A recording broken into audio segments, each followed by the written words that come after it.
All right, Dominique, will Cam Ward have a Jayden Daniels-type effect in year one? Obviously, probability is no, but it's possible. Like, they have some talent there, particularly on defense. They're in a division that has Houston and not much else, and I would say that it's not as rare as you would think because, like, we had C.J. Stroud do it not too long ago, Jayden Daniels last year. I guess you might have to go back even further to think of the last time that happened, but maybe with the talent that he has, there are going to be some turnovers, there are going to be some big plays. And there tends to be a rookie quarterback that comes out and shines for their team early on. Could that be Cam Ward? A guy we're really not talking about because we assume he's going to be the #1 overall pick. All right, RC, your turn. Is Tyler Shuck a first-round quarterback? No, but he's damn good. Listen, I got to see Tyler Shuck in person, and I was extremely impressed. And then when you went back and you dove into the film, you saw that this kid can make every single throw. Yes, he's a little bit up in age, but a lot of these young men that are coming out in this draft are. He's the guy that I believe if you put him in Cleveland with Kevin Stefanski or you put him with some players around him, he can make an immediate impact. I believe the first round is too rich for him, but like we talked in the first segment, somebody might get high or intoxicated off of his film and make that pick. By the way, his campaign manager, Louis Riddick, he'll be all over Tyler Shuck over the next couple of nights in the NFL draft. All right, Nick, last one. Answer the question. Jackson Dart should be the second quarterback taken. I would say no. Like I'm still on Shedeur Sanders. Like, there's plenty to be critical about for Shedeur Sanders, particularly majoring in a lot of short passes. But I do think that Shedeur Sanders' toughness and decision making in the pocket, sometimes he's holding on to the ball too long. But we're looking at flawed prospects at this point. I would stick with a player like that. In that situation, I feel more comfortable going with Sanders over Dart, but who the hell knows? Exactly, and that's what makes tonight. Nobody. We don't know. There hasn't been any trades yet, as Dan Graziano, Peter Schrager join us now, which could set us up for an absolute gong show in the first round. But Graz, let's keep it quarterback. Let's keep it with the Giants, just big picture. What are you hearing about their plans tonight? I think if they stick at 3, which I believe they probably will, they take Abdul Carter or Travis Hunter, whichever one hasn't gone to the Browns. We assume at this point it'll be Abdul Carter at 3. But then it gets interesting because what we're being told is that Jackson Dart is the quarterback that they have their eye on.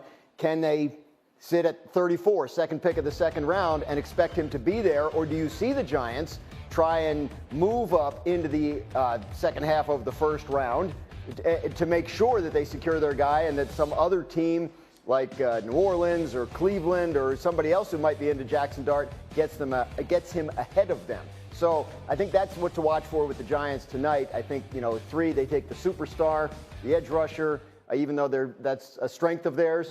They have 4 Super Bowl trophies sitting in their facility. They're a testament to can never have too many edge rushers. And then they work on getting a quarterback with their next pick somehow. Peter, what's the buzz in Green Bay about New York? It's interesting. So obviously we're up early here, but the whole NFL world is up and watching, and there's texts going around. The question is, do they move up to get one of these guys, or can they sit pretty at 34 and just wait and have them fall to them? Look, the Giants, they need good players. They also could look at that 33 or 34 with Cleveland and the Giants. If there's a good player on everyone's board and falls out of the first round, they could potentially auction off that 34th pick and move back and get multiple second-round picks to add to the third and add to the fourth.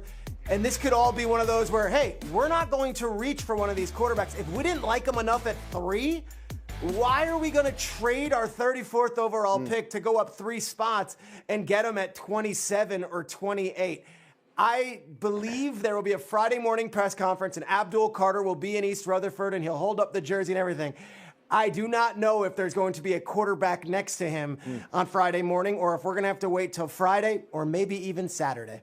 What about the draft philosophy there with the trades, Nick? I mean, I think to your point, Peter, the reason why they might go ahead and get the quarterback is because it's not about the organization as much as it's about the people who are currently on the hot seat there. And nothing saves your job more than a young, promising quarterback. Like, if they have a rough season, but Abdul Carter balls out, no one's going to be like, let's extend them to continue the development of our great pass rush. If they have a rough season, but the quarterback has a couple good games in the season, they're like, hey, Brian Daboll got to stick around. Joe Shane, we got to stick around. So, like, that's the reason why you make that choice, because no one's trying to protect that pass rushing coach. It's funny you say that, too, because the pass rushing coach, he's not going to be protected. But a rookie quarterback gone bad could just as easily get you canned as it could. Hey, we're talking about the Giants here. That's true. Those guys know that they are done this year unless they give them a reason to keep them. This is not just any team. They have to give them a reason to keep them. That either means have a successful season or have a quarterback that shows a little bit of promise. That's all. That's good. Look, it is the Giants. I'm glad you bring that up because, RC, when you look at this dream scenario, you could go any way you want with this. The dream scenario for the Giants tonight, first round, is what? Well, I think the dream scenario is actually Travis Hunter not going to the Cleveland Browns and you getting an opportunity to draft him with the 3rd pick. But the dream scenario for me is taking the best player at 3 and honestly waiting until the 2nd round. And if there is a Jackson Dart or if there is a Jalen Milroe, one of these guys you've done this extensive work on, drafting him in the 2nd round. And let's just say, opposite of what Dominique's saying, that Joe Shane and that Brian Daboll aren't trying to save their careers by getting one of these rookie quarterbacks and having to play him, having to have him come along, having to have him develop. Go pick another good player or trade back and get more draft picks and get more good players and just hope and pray that Russell Wilson plays good enough football where they say the team that you're building is ready the next year for your new quarterback. Now, is that far-fetched? Hell yeah. But it's better than drafting a young rookie quarterback and losing and getting fired in the middle of the year. Traeger, last word. I just think it's interesting markets, right? You've got the New York market and the Cleveland market, both these teams in very similar situations. No one seems to be out there saying Cleveland needs to trade back into the 1st round. Cleveland needs to do this.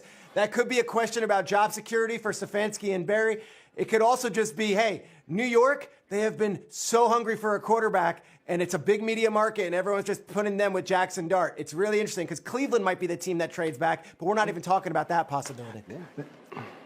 2 and 3. The other thing about New York is the owner literally said on TV he's not going to be able to sleep if Saquon Barkley goes to Philadelphia. And he didn't just go to Philadelphia. He went to Philadelphia, and he's finna have a statue next to Rocky. Yeah. It's going to be Rocky and Saquon. When you're running up, at some point, this man is like, look, guys, I don't know how much longer I'm going to be around here. You got to win. That's why we care about them. And Cleveland's in Cleveland. It's Cleveland. Wow. Cleveland and New York, two trustworthy franchises when it comes to the draft. Especially quarterback. Much more than this. We could do a whole segment on that. Gentlemen, thank you. Let's shift gears down to basketball and run the floor. Let's begin and go.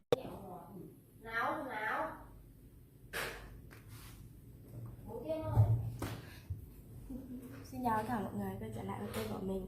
Hôm nay mình sẽ dùng hạt arsenic để hướng dẫn các bạn làm vòng tay.